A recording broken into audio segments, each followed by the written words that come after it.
जदीद अदब की सरहदें, जिल्द दोइम, मजमून नंबर 33, जिसका उन्वान है दरीदा और पसे साख्तियात, हिस्सा दोइम, समाअत फरमाइए। साख्तियात का अंदाज़े फ़िक्र लोगों के लिए बहुत नया था, चुनांचे अमेरिका की जॉन हॉपिंग्स यूनिवर्सिटी से साख्तियात के मुफक्किरों को दावत दी गई कि वो ये समझाएं कि आखिर साख्तियात से क्या मुराद है। जिन मुफक्किरों को दावत दी गई उनमें दरीदा भी था। ये 1966 ईस्वी का वाक़या है। इस सेमिनार के लिए दरीदा ने जो मजमून लिखा था, इसमें दरीदा ने लेवी स्ट्रॉस के तरीक़ेकार का तजिया किया था और बताया था कि ताबीरों के सिलसिले में सूरत हाल में बड़ा तजाद है। एक तो वो ताबीर है जो गुज़िश्ता ज़माने को सामने रख कर की जा सकती है, यानी वो ताबीर जो माजी के पस मंज़र में होगी, यानी जो माजी को अपने आगाज में दरियाफ्त करने की कोशिश करेगी। और दूसरी ताबीर वो हो सकती है जो मौजूदा सूरत हाल और मुस्तकबिल को पेश नज़र रख कर की जाए। यूं तो दरीदा ये कहता है कि यह बताना मुश्किल है कि कौन सी ताबीर बेहतर होगी, यानी इन दोनों के दरमियान इंतखाब नहीं किया जा सकता। दरीदा की इस गुफ्तगू के बावजूद इसकी तहरीर पढ़ने वाला ये समझ जाता है कि वह ताबीरों के आज़ाद खेल में यकीन रखता है।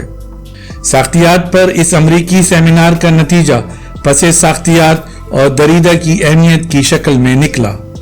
दरीदा की पसे साख्तियाती फिक्र का नतीजा ये निकला कि गोया मतन में तयक्कुन की तलाश को तर्क कर देना चाहिए, बल्कि मतन को सिर्फ मतन के अनासिर का खेल समझना चाहिए। दूसरे लफ्जों में सच्चाई एक खेल के सिवा कुछ नहीं है, इससे बस लुत्फ अंदोज होना चाहिए। वो कहता है कि किसी मतन के अंदर उतर कर देखिए, हर मतन के अंदर कई मतन बुने हुए होते हैं और तहरीरें तादादात से भरी होती हैं। इस तरह दरीदा ने मानी और सच्चाई की बुनियाद ही गिरा दी। इसके बावजूद कैम्ब्रिज यूनिवर्सिटी ने इसे एजाजी डॉक्टरेट की डिग्री दी। हरचंद के ऑक्सफोर्ड यूनिवर्सिटी ने बरतानिया की वजीर आजम मिसेस मार्गरेट थेचर को एजाजी डॉक्टरेट की डिग्री इसलिए नहीं दी कि इसकी खराब माली पॉलिसी ने तालीम के शोबे को नुकसान पहुंचाया था। दरीदा के ख्याल में गुफ्तगू और अदब में फर्क होता है। गुफ्तगू में बातचीत करने वाले एक दूसरे का कतई मफहूम वाज़े तौर पर समझते हैं, लेकिन अदब में इसके बरक्स खेल का उन्सर इतना अहम और नुमाया होता है कि कारी जो मायने चाहे वो किसी अदब पारे को पहना सकता है। दरीदा के मज़ामीन से जाहिर होता है कि इसकी तवज्जो ज्यादातर जबान और मतन पर होती है। इसके ख्याल में हर मतन अपने अंदर कई मतन छुपाए हुए होता है। ये मतन एक दूसरे को अपनी जगह से हटाते भी रहते हैं।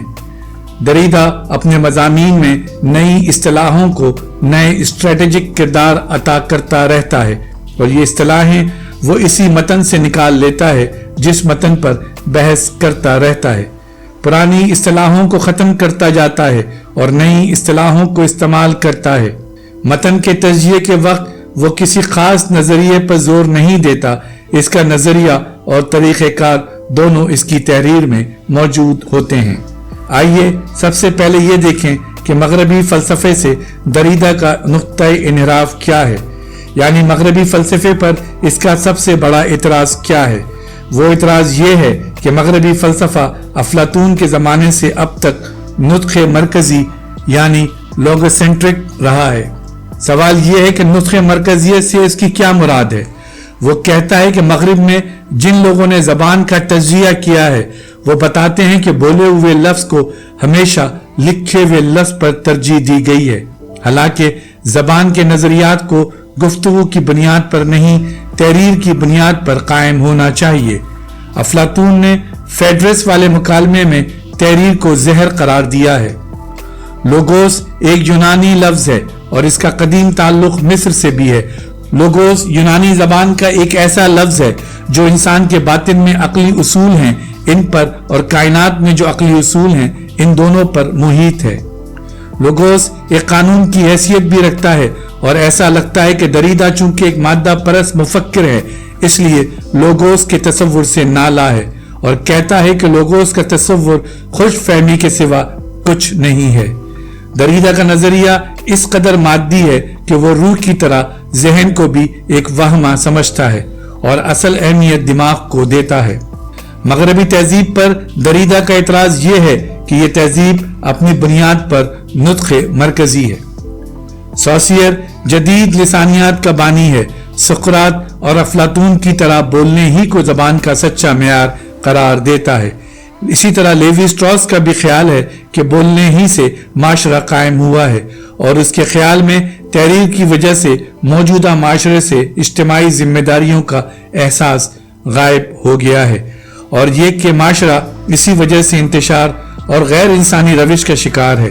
افلاطون نے فیڈرس میں تحریر کو ابلاغ کا ایک لاوارث بچہ قرار دیا تھا جو تخلیق ہوتے ہی اپنے باپ سے علیحدہ ہو جاتا ہے۔ افلاطون کہتا تھا کہ تحریر ہر طرح کی غلط فہمیوں کو جنم دے سکتی ہے کیونکہ بولنے والا موجود نہیں ہوتا کہ پڑھنے والے کو اپنے خیالات واضح طور پر سمجھا سکے۔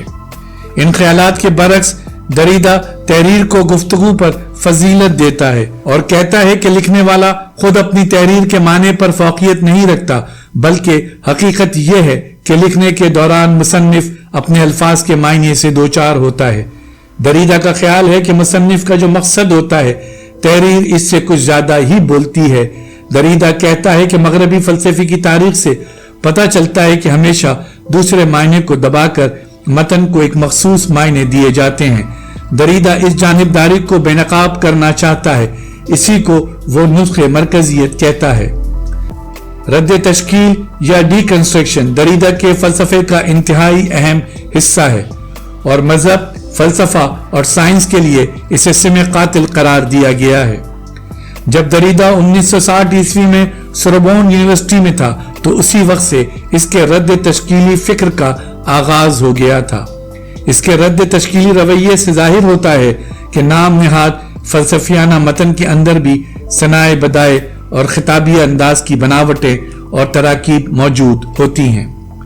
وہ کہتا ہے کہ معنی نما تو ہوتے ہیں لیکن ان کا کوئی تصور معنی نہیں ہوتا بلکہ ایک معنی نما دوسرے معنی نما کی طرف اشارہ کرتا ہے۔ اس طرح ہم سچے معنی سے محروم رہ جاتے ہیں۔ ہم ایک معنی نما سے دوسرے معنی نما تک سفر کرتے رہتے ہیں اور تصور معنی تک کبھی نہیں پہنچتے۔ قاری کے ذہن میں تصور معنی ایک ٹرمز کی طرح ہوتا ہے اور یہ ٹرمز کبھی نہیں آتا۔ وہ جو غالب نے کہا تھا کہ پیاز کے چھلکے اترتے جائیں گے تو معنی تک کبھی نہ پہنچ پاؤ گے۔ دریدا کے خیال میں معنی کا یہ التباس انسان خود پیدا کرتا ہے چونکہ وہ معنی کے مادی تصور سے خوف زدہ رہتا ہے۔ معنی کا مطلب ہی یہ ہے کہ لاتعداد ممکنہ معنی پیدا ہوتے رہیں۔ رد تشکیل کا آغاز پلاٹ، تھیم اور سبجیکٹ کے انکار سے ہوتا ہے۔ مثلا ہیملٹ نہ ٹریجڈی ہے، نہ پراسرار کھیل اور نہ کردار کا مطالعہ بلکہ بے قاعدہ بے ضابطہ لسانی نشانات اور رموز و روایتوں کا غیر ذاتی انداز جس کا کوئی بھی قاری ہو سکتا ہے اور پڑھنے والا ہیملٹ کو کسی بھی انداز سے پڑھ سکتا ہے۔ نیٹشے، ہائیڈگر اور فرائڈ نے مغربی فلسفے پر جو حملے کیے تھے ان میں دریدا نے ایک اور حملے کا اضافہ کر دیا ہے۔ دریدا کے خیال میں سچائی دریافت کرنے کا کوئی امکان باقی نہیں ہے۔ رد تشکیلی تنقید اینٹ پر اینٹ جما کر عمارت کو آگے نہیں بڑھاتی بلکہ تلمیحات، چٹکلوں اور لطیفوں سے بھی کام لیتی ہے۔ اس طرح روایتی تنقید کے مقابلے میں کھیل کا رویہ اختیار کر لیتی ہے۔ رد تشکیلی تنقید میں نوٹس، کمنٹریاں، اشتہار اور خود اپنی کتاب کے خلاف تبصرہ بھی مل جائے گا اور پھر اس تبصرے کا جواب بھی۔ دریدا کے مطابق بعض متن ایسے ہوتے ہیں کہ ان کی رد تشکیل آسانی سے کی جا سکتی ہے۔ رد تشکیلی تجزیے کا مقصد ہی یہ ہے کہ کسی متن میں مجموعی ربط سے جو ایک مرکز پیدا ہو جاتا ہے اس کی اقتدار کو توڑ کر متن میں داخل ہونے کے جتنے راستے ممکن ہوں بنائے جائیں۔